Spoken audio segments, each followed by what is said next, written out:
Politics ऐसी चीज है जिसमें कभी कभी अपनों को भी धोखा देना पड़ता है। अब बहुत बड़ा सवाल है कि मोदी जी के बाद प्रधानमंत्री कौन बनेगा। हो सकता है कि बीच में एनडीए की सरकार गिर जाए या 2029 में प्रधानमंत्री का उम्मीदवार कौन होगा। एक बाला साहब ठाकरे जी थे जो खुलेआम कहते थे कि मुझे प्रधानमंत्री नहीं बनना, और बाला साहब ठाकरे जी एक भी इलेक्शन भी नहीं लड़े। लेकिन मैं यहाँ पे कह दूं कि मोदी जी के बाद प्रधानमंत्री कौन बनेगा, इससे अच्छा ये पूछिए कि क्या मोदी जी वापस प्रधानमंत्री बनना चाहते हैं। अगर वो वापस प्रधानमंत्री बनना चाहते हैं तो किसी का चांस नहीं है। लेकिन मोदी जी के बाद बहुत सारे लोग समझ रहे कि राहुल गांधी जी प्राइम मिनिस्टर बनेंगे। मैं ये कह दूं कि अगर आपको प्राइम मिनिस्टर बनना है तो आपको 273 एमपीज का सपोर्ट चाहिए मेजोरिटी के लिए। और यहाँ पे मैं ये भी कह दूं कि राहुल गांधी जी जो है उनके पास अभी 99 सीट्स है, उनको मिनिमम 150 प्लस सीट्स लानी पड़ेगी, तब वो अपने अलायंस के साथ मिलके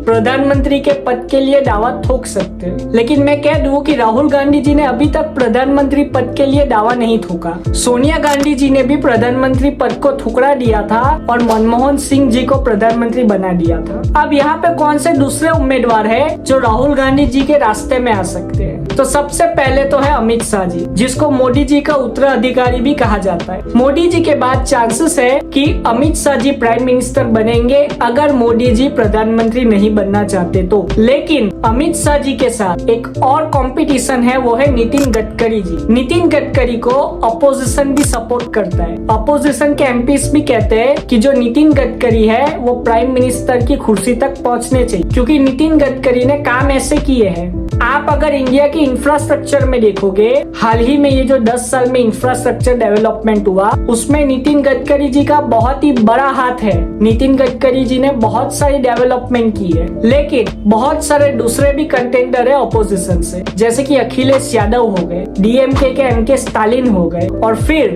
मल्लिकार्जुन खड़गे जी, उनको आप कैसे भूल सकते हो। वो तो अभी प्रेसिडेंट है कांग्रेस पार्टी के, लेकिन वो भी एक कंटेंडर है। और मुझे लगता है पर्सनली कि गांधी फैमिली से अब कोई प्रधानमंत्री नहीं बनने वाला। अगर कांग्रेस चुनाव जीतती भी है तो भी गांधी फैमिली से चांसेस कम है कि कोई प्रधानमंत्री बनेगा, क्योंकि गांधी फैमिली से ऑलरेडी बहुत सारे प्रधानमंत्री बन चुके हैं। और अब कांग्रेस किसी नए चेहरे को मौका देगी जिस पे गांधी फैमिली सबसे ज्यादा भरोसा करती हो, जैसे कि सोनिया गांधी जी ने मनमोहन सिंह जी को मौका दिया था।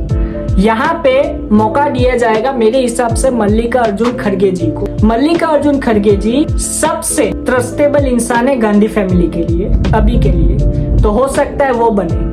अगर मल्लिकार्जुन खड़गे जी नहीं बनते और गांधी फैमिली से ही किसी को बनना है तो आउट ऑफ द बॉक्स एक नाम आएगा, वो है प्रियंका गांधी जी का। प्रियंका गांधी जी ने अभी हाल ही में अनाउंस भी कर दिया है कि वो वायनाड से चुनाव लड़ेगी। राहुल गांधी जी ने रायबरेली की सीट ले ली है और वायनाड की सीट भी राहुल गांधी जी जीत गए थे, लेकिन उन्होंने कहा कि वायनाड की सीट से प्रियंका गांधी जी चुनाव लड़ेगी वापस बाईपोल इलेक्शन। अब मैं यहाँ पे ये भी बता दूं कि प्रियंका गांधी जी के एमपी बनने के चांस 90% से ऊपर है, क्योंकि वायनाड की सीट बहुत ही सुरक्षित सीट है कांग्रेस के लिए। कांग्रेस वहाँ से आराम से जीतेगी और प्रियंका गांधी जी पार्लियामेंट में जाएगी। अगर प्रियंका गांधी जी पार्लियामेंट में जाती है तो उनके प्राइम मिनिस्टर बनने के चांसेस भी बहुत ही हाई है, क्योंकि वो खुद भी गांधी फैमिली से आती है। हो सकता है राहुल गांधी जी अपने पैर पीछे खींच ले और प्रियंका गांधी जी को कह दे कि आप प्राइम मिनिस्टर बनो। और अगर ऐसा होगा तो ये बात सबको सरप्राइज कर देगी, क्योंकि सभी लोग आज रेटिंग्स में मोदी जी और राहुल गांधी जी का कंपैरिजन कर रहे हैं।